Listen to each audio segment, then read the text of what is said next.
యాక్చువల్గా ఆయన సృష్టించే ప్రపంచంలో అసలు దుఃఖమే లేదు.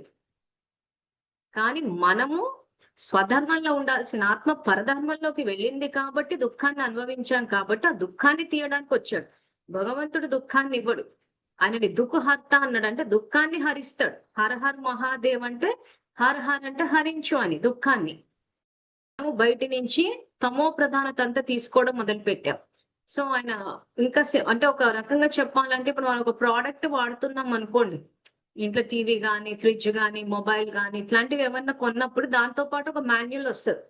దాన్ని ఎట్లా ఆపరేట్ చేయాలి అని చెప్పేసి. సో మాన్యువల్ చదువుకుని ఆ ప్రోడక్ట్ ని ఆపరేట్ చేస్తే ఆ ప్రోడక్ట్ కరెక్ట్ గా పనిచేస్తుంది ఆ వస్తువు. సో ఇది అంతే. ఈ రోజు ఒక ఆత్మని సృష్టించి ఆయన సంకల్పం ద్వారా ఈ ఆత్మని సృష్టించని ఆ తర్వాత మొట్టమొదటిసారి శరీరం కూడా ఆయనే ఇచ్చాడు. అందరికి ఇదే ప్రశ్న వస్తాం, మొట్టమొదటిసారి శరీరం ఎట్లా వచ్చింది? సో మనకి తల్లిదండ్రులు వీళ్ళంటే ఈ తల్లిదండ్రులకు ఇంకా తల్లిదండ్రులు ఎవరు? అలా వెనక్కి వెనక్కి వెనక్కి వెళ్తూ ఉంటే అసలు మొదలెక్కడయింది అన్న ప్రశ్న వస్తుంది. సో మొదలెక్కడయింది అని అంటే యాక్చువల్ గా ఆత్మలన్నీ పరంధామంలోనే ఉంటాయి. ఆయన సంకల్పం ద్వారా ఆత్మలన్నీ జన్మ అన్న పదం ఇక్కడ వాడరు. ఎందుకంటే జన్మ అన్నది శరీరానికే వాడతారు తప్పితే ఆత్మకు వాడరు, ఉద్భవించే అంటారు.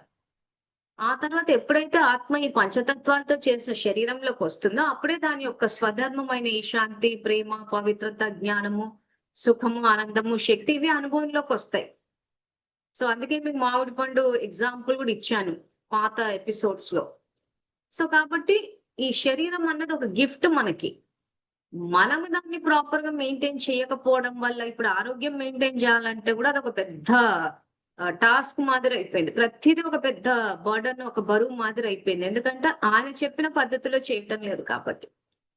సో ఇప్పటి వరకు అయిపోయిందేదో అయిపోయింది. ఇప్పుడు ఆత్మజ్ఞానాన్ని తెలుసుకుని అసలు జీవితం ఎంత సులువు, ఎంత సహజమా అన్న విషయం మనకే అర్థమవుతుంది.